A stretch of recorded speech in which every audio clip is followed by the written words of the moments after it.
Y listo. Muy buenos días a cada uno de ustedes, bienvenidos, mi nombre es Horacio Urteaga y hoy vamos a continuar con nuestro estudio del libro de los Hechos. Hoy día vamos a entrar al capítulo 16, capítulo que nos continúa en la narrativa que vimos la clase anterior en la discusión de Pablo y Bernabé. Como ustedes recordarán, Pablo y Bernabé tienen un conflicto. El conflicto nace porque Pablo quiere empezar su segundo viaje misionero con el apóstol Bernabé para ver cómo están los hermanos que creyeron las iglesias que ellos plantaron por obra de Dios en su primer viaje misionero. Bernabé tiene la idea de llevar a Juan Marcos, su pariente. Pablo no quiere que Bernabé lleve a Juan Marcos porque él tiró la toalla, él se rindió, él en cierto sentido fue un retraso para ellos en el primer viaje misionero cuando él se regresa a Jerusalén. Bernabé no tiene ese enfoque y se arma una discusión muy fuerte ahí, al punto que Bernabé decide irse con Juan Marcos hacia su isla, la isla de Chipre, de donde era Bernabé, y Pablo toma a Silas, que es uno de los dos enviados de la iglesia de Jerusalén, para enviar la carta con respecto al conflicto de la salvación por las obras de la ley, y Pablo toma a Silas y deciden irse hacia la región de Siria. Así que lo que vamos a encontrar a partir del capítulo 16 en adelante es la mirada, las cámaras puestas en Pablo Silas en su segundo viaje misionero. Así que ahora el compañero de Pablo ya no es Bernabé, ahora va a ser Silas. Y vamos a ver hoy el comienzo del segundo viaje y vamos a ir viendo poco a poco qué es lo que Pablo se va a encontrar en este segundo viaje misionero y qué cosas podemos rescatar nosotros para nuestra vida práctica. Así que dicho esto, vamos a entrar al capítulo 16 y vamos a ver qué es lo que Lucas nos presenta para el segundo viaje misionero del apóstol Pablo. Leamos el versículo 1 en adelante a ver con qué nos encontramos. Dice lo siguiente Lucas: Después, Pablo llegó a Derbe y a Listra. Allí había un discípulo llamado Timoteo, que era hijo de una judía cristiana y de padre griego. Los hermanos que estaban en Listra y en Iconio hablaban muy bien de él. Así que Pablo quiso que Timoteo lo acompañara. Para evitar problemas con los judíos que había en aquellos lugares, Pablo hizo que Timoteo se circuncidara, pues todos sabían que su padre era griego. Cuando ellos pasaban por las ciudades, entregaban las reglas que los apóstoles y los ancianos en Jerusalén habían acordado que se pusieran en práctica. Y así las iglesias eran confirmadas en la fe y su número aumentaba cada día. Bueno, acá nos cuenta que Pablo llega a la región que él ya había predicado en su primer viaje misionero. Esta región se llama Listra. Cuando Pablo llega a Listra, empieza a animar a los hermanos en la fe, pero los hermanos de la iglesia en Listra le recomiendan a un joven. Este joven se llama Timoteo. Timoteo va a ser un personaje muy importante en la narrativa del Nuevo Testamento porque vamos a tener cartas dirigidas a él. Tenemos dos cartas dirigidas a Timoteo, que son primera de Timoteo y segunda de Timoteo. Cuando vemos esas dos cartas no es que Timoteo las haya escrito, sino son cartas que Pablo le escribe a Timoteo, porque Pablo va a encargarle a Timoteo la edificación de ciertas iglesias, sobre todo la iglesia de Éfeso. Así que Timoteo va a ser un personaje muy importante porque va a ser el discípulo, el hijo amado, por así decirlo, espiritualmente, del apóstol Pablo. Realmente no sabemos qué es lo que impulsa a la iglesia de Listra a recomendarle a Pablo a Timoteo. Seguro ellos también tenían en la mente que Pablo discipulara a Timoteo. Sabemos que Timoteo es un joven para la edad contemporánea de la época y que es alguien maduro en la fe. Lo más probable, y esto lo dije cuando estuvimos viendo el primer viaje misionero, es que la vida del apóstol Pablo haya impactado fuertemente a Timoteo. ¿Se acuerdan que en Listra fue donde Pablo fue apedreado, fue sacado fuera de la ciudad como muerto, y luego él se levanta y vuelve a entrar a la ciudad? O sea, no tiene ningún temor en cierto sentido de volver a ser apedreado, sino él vela por los hermanos en la fe que se han convertido en ese momento en Listra. Así que eso debe haber impactado muchísimo a Timoteo, quien en cierto sentido fue forjado por el buen ejemplo de Pablo, pero no solo por el buen ejemplo de Pablo. En una de las cartas a Timoteo, creo que es en segunda de Timoteo, Pablo nos cuenta que su familia materna era judía y que su mamá se llamaba Eunice, y su abuela se llamaba Loida. Estas dos mujeres han sido muy importantes en la fe de Timoteo, porque ellas eran judías y eran judías creyentes. Así que Eunice y Loida son dos mujeres que impactan muchísimo la vida de Timoteo. Y acá podríamos rescatar lo primero, esta mañana. Nosotros podemos ser un gran ejemplo y un buen cimiento, por así decirlo, una gran columna para nuestros hijos, para las generaciones que nos siguen. Así que es nuestro deber, en cierto sentido, es nuestra responsabilidad poder levantar a nuestros hijos, a nuestros sobrinos, a nuestros discípulos en las cosas del Señor y ser un buen ejemplo para ellos. Para Timoteo, la vida de Pablo, la vida de Eunice, la vida de Loida fueron muy importantes en el discípulo que ahora es. Debería ser un deseo nuestro y una oración nuestra que nosotros podamos ser también esos ejemplos, esos hombres, esas mujeres que fueron de gran impacto para la vida de discípulos que vienen en camino, que ya están creciendo en la fe y que van a ser grandemente usados por Dios. Timoteo va a poder decir al final de su vida, quizás, mi madre, mi abuela, mi maestro, en cierto sentido hablando de Pablo, fueron un gran impacto para mí. Y me forjaron como hombre, me forjaron como discípulo. Que así puedan decir de nosotros nuestros hijos, nuestras hijas, nuestros discípulos, etcétera, etcétera. Y cuando me refiero a discípulos, me refiero a lo mismo que está haciendo el apóstol Pablo. El apóstol Pablo ve y es recomendado por la iglesia de Listra a Timoteo y él decide llevárselo. Ok, Timoteo, ¿quieres venir conmigo al viaje? Timoteo acepta. Y eso es un discípulo, es alguien que te sigue en cierto sentido, es alguien que va a estar detrás tuyo observando tu vida, es alguien que va a ser instruido por ti en las cosas del Señor. Y una cosa importante que quizás deberíamos tener en cuenta siempre es que el Señor desea que nosotros hagamos discípulos, porque Él en su vida hizo discípulos.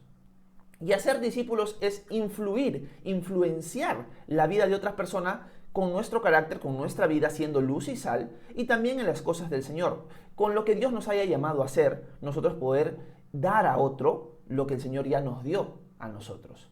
Eso es importante. En mi caso, que yo soy maestro, una de las cosas que siempre trato de hacer es tener un grupo de jóvenes o jovencitas, y en algunos casos ha sido adultos, con los cuales puedo pasar tiempo semanalmente, en una forma más íntima, para leer juntos la palabra de Dios, para estudiarla, para poder animarlos, para poder exhortarlos, etcétera, etcétera.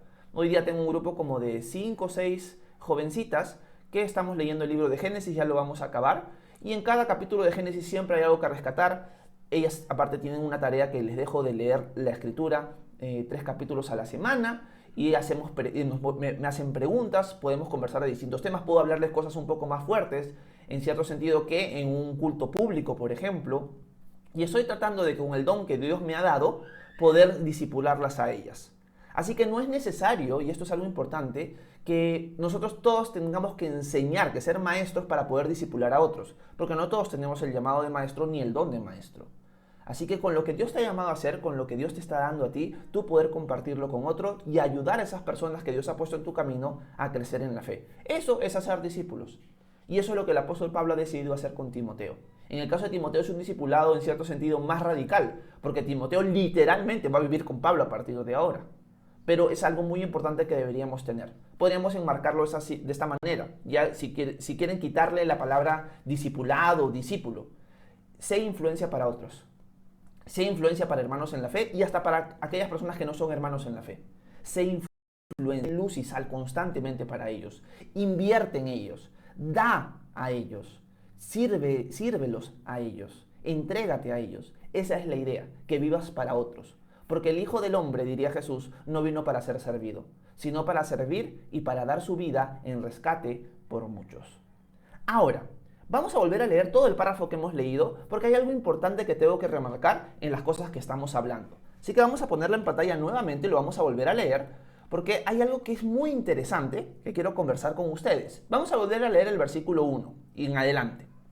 Dice, después Pablo llegó a Derbe y a Listra. Allí había un discípulo llamado Timoteo, que era hijo de una judía cristiana y de padre griego. Noten eso.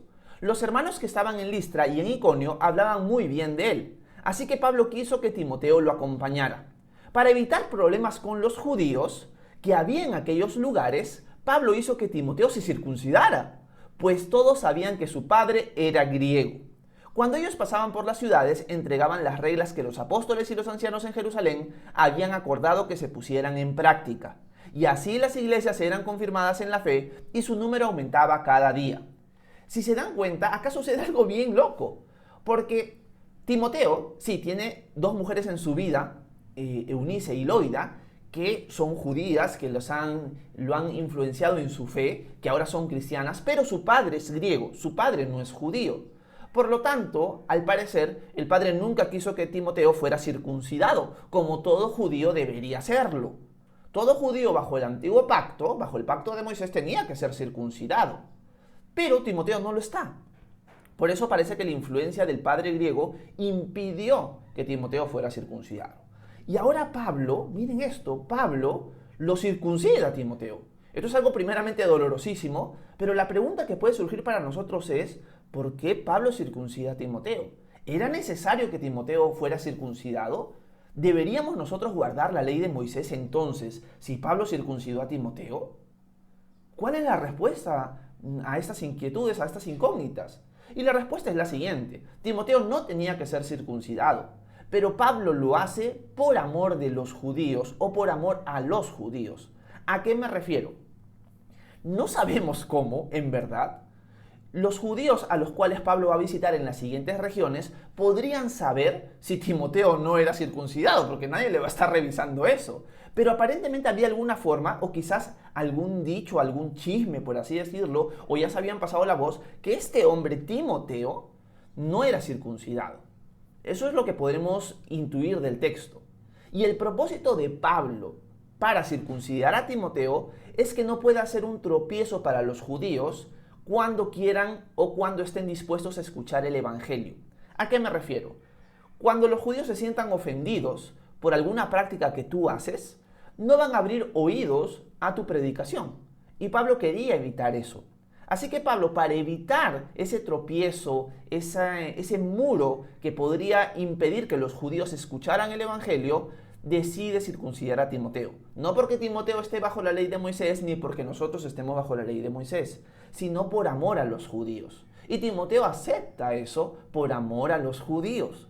No es porque él tenga que guardar la ley de Moisés y por eso se circuncide, sino es una práctica que ellos hacen, ellos ejecutan para que no haya un tropiezo cuando Pablo le predique a los judíos.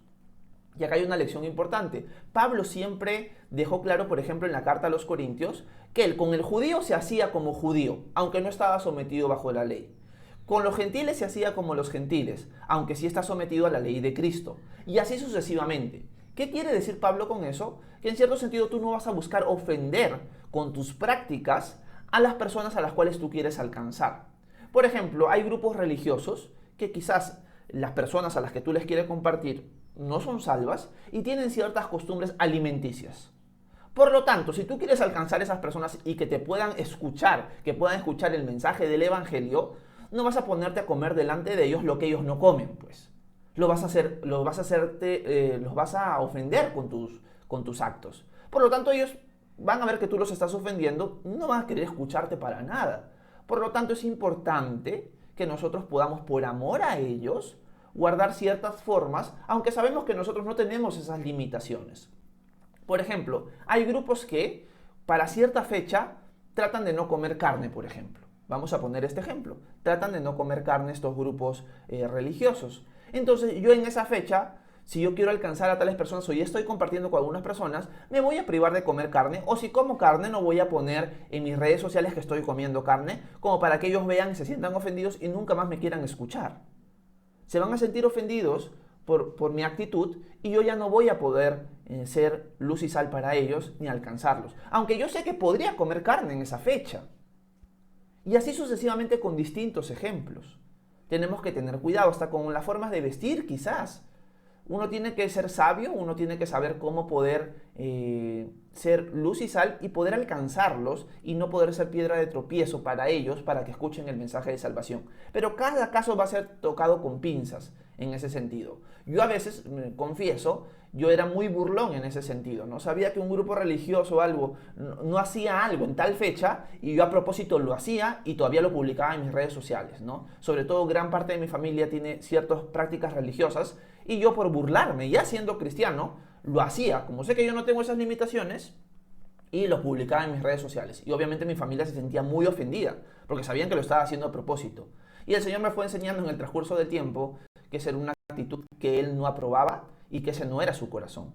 Que su corazón era que yo, en cierto sentido, guardara esas formas para que ellos me pudieran escuchar y para que ellos pudieran ver que yo los amo y poder servirlos. Yo no estoy en la obligación de hacerlo, pero lo hago por amor a ellos. Ese principio es muy importante y se tiene que tomar con pinzas, porque en cada caso va a ser diferente. Y ahí sí vamos a necesitar sabiduría de Dios, pedirle a Él mucha sabiduría y dirección, porque cada caso es particular.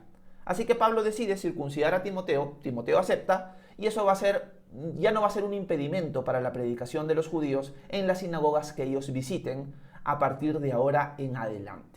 Bueno, y nos cuenta que empiezan su viaje, continúan su viaje y van entregando la carta que nosotros vimos escrita en Hechos capítulo 15, donde se deja claro que los cristianos gentiles lo único que se deben abstener es de animal sacrificado a ídolo, de sangre, de animal ahogado, para no ser tropiezo para los judíos que están en la región, como hablamos en ese momento. Sigamos leyendo un poco más para luego ya terminar con nuestro tiempo devocional. Vamos a leer los versículos 6 en adelante. Vamos a ver qué sucede con el versículo 6. Dice, como el Espíritu Santo no les permitió proclamar la palabra en Asia, ellos se limitaron a atravesar Frigia y la provincia de Galacia. Cuando llegaron a Misia, intentaron ir a Bitinia, pero el Espíritu tampoco se lo permitió. Entonces dejaron de lado a Misia y llegaron a Troas. Allí, una noche, Pablo tuvo una visión, en la que veía ante él a un varón macedonio, que suplicante le decía, pasa a Macedonia y ayúdanos. Después de que Pablo tuvo la visión, enseguida nos dispusimos a partir hacia Macedonia, pues estábamos seguros de que Dios nos estaba llamando a anunciarles el Evangelio. Acá nos cuenta Lucas que Pablo quiere ir a distintas regiones en su segundo viaje misionero, pero que el Espíritu Santo se lo impide. ¿De qué manera el Espíritu Santo le impide a Pablo ir a ciertas regiones? No se nos dice. Por lo tanto, si no se nos dice, realmente no lo podemos saber. De alguna manera, Pablo y Silas, ahora con Timoteo, saben que el Señor no quiere que ellos vayan a ese lugar, por más que ellos sí lo desean. Y acá hay un principio importante. Tenemos que buscar siempre ser guiados por el Señor. Pedirle a Él siempre la dirección. Porque quizás ir a cierto lugar, como en el caso de Pablo, vamos a poner ese ejemplo, ir a cierto lugar es bueno, pero no es excelente. ¿A qué me refiero con eso? Que a veces hay cosas que nosotros podemos hacer para la gloria de Dios que son buenas, pero el Señor quiere que estemos enfocados en otras que son las que Él desea, y esas son las excelentes. Por lo tanto, podríamos decir lo siguiente, debemos buscar servir al Señor, glorificarlo a Él en las cosas excelentes que Él quiera para nosotros. Hay un montón de cosas buenas que nosotros podemos hacer, pero debemos preguntarle a Él cuál es la cosa excelente que Él quiere que hagamos. En este caso, para Pablo, Silas y Timoteo, ir a las distintas regiones que el Espíritu Santo les prohíbe, eran buenas para ir ahí y predicar, pero no eran excelentes, no era el momento. El momento era ir hacia Macedonia, porque en Troas sucede lo siguiente, Pablo tiene una visión y aparece un varón macedonio que le dice, ven a Macedonia y ayúdanos. Entonces Pablo entiende que Dios los está llamando a la región de Macedonia, una región que ellos nunca habían ido, lo más probable es que Pablo no conocía Macedonia, pero que Dios los está llamando ahí. Y acá hay una frase final con la que en cierto sentido quiero ir terminando. Cuando Pablo escucha al varón macedonio en esta visión decirle ven y ayúdanos, inmediatamente en su mente reconoce que Macedonia necesita el Evangelio, porque Pablo traduce el ayúdanos como predícanos el Evangelio. Y acá hay una lección importante para terminar. La mejor ayuda que nosotros le podemos dar a nuestra familia, a nuestros vecinos, a nuestros compañeros de trabajo, a nuestros compañeros en los institutos, universidades y colegios, la mejor ayuda que podemos darle es el Evangelio. Y cuando hablo del Evangelio me refiero a las buenas noticias de salvación. Que las personas puedan escuchar el mensaje real de salvación. ¿A qué me refiero con el mensaje real? Me refiero a este mensaje que empieza con una mala noticia, en verdad. Y la mala noticia es que todos nosotros somos pecadores y al ser pecadores estamos destituidos de la gloria de Dios. No hay nadie justo. Todos hemos pecado, por lo tanto todos somos culpables. Y si todos somos culpables, todos vamos a ser condenados. Y si todos vamos a ser condenados, todos vamos a terminar fuera de la presencia de Dios. Vamos a terminar en el infierno, no por la culpa de Dios, sino por nuestra culpa, porque hemos pecado contra Él. Pero aquí viene la buena noticia. Sí, estoy en una condición perdido, estoy condenado. No hay forma, porque por más que haga buenas obras, no van a quitar las malas que ya he hecho. Y si Jesús es un Dios justo, Él me va a juzgar justamente y soy culpable. Estoy perdido. ¿Cuál es la buena noticia que nosotros compartimos? Que Dios se hizo hombre, Jesús de Nazaret, para Él cargar el castigo que tú y yo merecemos. En la cruz, por amor, Jesús murió por nosotros. Murió siendo justo, pagando por los injustos, fue sepultado y al tercer día resucitó entre los muertos. Demostrándonos que realmente hay vida después de la muerte, que hay una eternidad. Demostrándonos que Él es Dios, que todo lo que había dicho acerca de Él, acerca del Padre, acerca de nosotros, era verdad. Y ascendió a los cielos y se sentó a la diestra del Padre. Y su trabajo ya está culminado, Él ya pagó por nosotros. Por eso en la cruz dijo, consumado es, ya la deuda está pagada. Por lo tanto, si nosotros ponemos nuestra fe, nuestra confianza en Él como nuestro Dios y Salvador, vamos a obtener vida eterna y perdón de pecados. Vida eterna porque el Señor nos la está dando a nosotros. Y perdón de pecados porque Él ya cargó por nuestros pecados en la cruz. Así que ese es el excelente mensaje. Por eso yo decidí seguir a Cristo y por eso yo los animo a ustedes a seguir a Jesús. Porque en Jesús ustedes obtienen perdón de pecados y vida eterna. Y esa es la buena noticia. Y esa es la ayuda que necesitan los macedonios en este momento. Por lo tanto, lección final. La mejor ayuda que nosotros le podemos dar a todo el mundo que nos rodea es ese mensaje. Porque es el único mensaje y es la única forma en la que las personas puedan obtener vida eterna y perdón de pecados. Por eso Jesús dijo, yo soy el camino, la verdad y la vida. Nadie viene al Padre si no es por medio de mí. Así que yo he decidido ir al Padre por medio de Jesús. Yo he decidido recibir el perdón de pecados y la vida eterna al rendirme ante Jesús y que ahora, a partir de ahora, sea mi Dios y sea mi Salvador, sea mi Señor. Y esa es la mejor decisión y esa es la mejor ayuda que nosotros le podemos dar a cualquiera. La ayuda física es buena, pero no es excelente. La ayuda excelente que le podemos dar a otros es el mensaje de salvación. Así que, a partir de mañana vamos a ver la llegada de Pablo, Silas y Timoteo a la región de Macedonia y específicamente la ciudad de Filipos. Y vamos a ver qué es lo que pasa en Filipos y cómo Dios usa a Pablo, a Silas y a Timoteo en todas esas regiones a las cuales van a seguir avanzando poco a poco. Muchísimas gracias a cada uno de ustedes que haya estado presentes. Espero que este mensaje haya sido de edificación para ustedes. Si tienen alguna duda, alguna inquietud, alguna pregunta, háganmela saber en la sección de comentarios que con gusto las voy a ir respondiendo. Que Dios los bendiga. Muchísimas gracias.